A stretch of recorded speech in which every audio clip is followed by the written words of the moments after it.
Hello hi నమస్తే, అందరికీ నమస్కారం.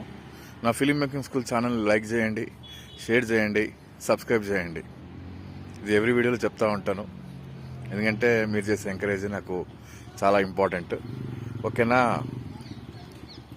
డైరెక్టర్కి నేను డైరెక్టర్ అవ్వాలి అనేవాడికి ముందు పాయింట్ ఏం తెలియాలి, స్క్రిప్ట్ గురించి అని అడిగారు. ముందు స్టోరీ ఏంటి, స్క్రీన్ ప్లే ఏంటి, డైలాగ్స్ ఏంటి అవగాహన ఉండాలి. మీరు రైటర్ కాకపోయినా ఒకళ్ళ దగ్గర వెళ్ళి సెలెక్ట్ చేసినా కూడా అందులోనూ ముఖ్యంగా జానర్స్ తెలియాలి. అంటే మీరు ఎటువంటి ఫిల్మ్తో లాంచ్ అవ్వాలనుకుంటున్నారు, అది చాలా చాలా చాలా ఇంపార్టెంట్.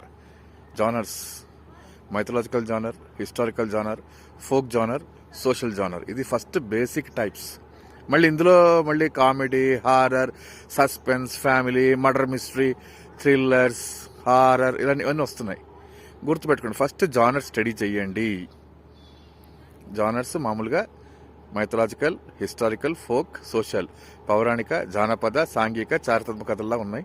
దీంతో పాటు ఇమోషన్స్ యాడ్ చేసి horror, suspense, thriller, murder mystery, family drama, crime drama, run ఇవన్నీ ఉన్నాయి.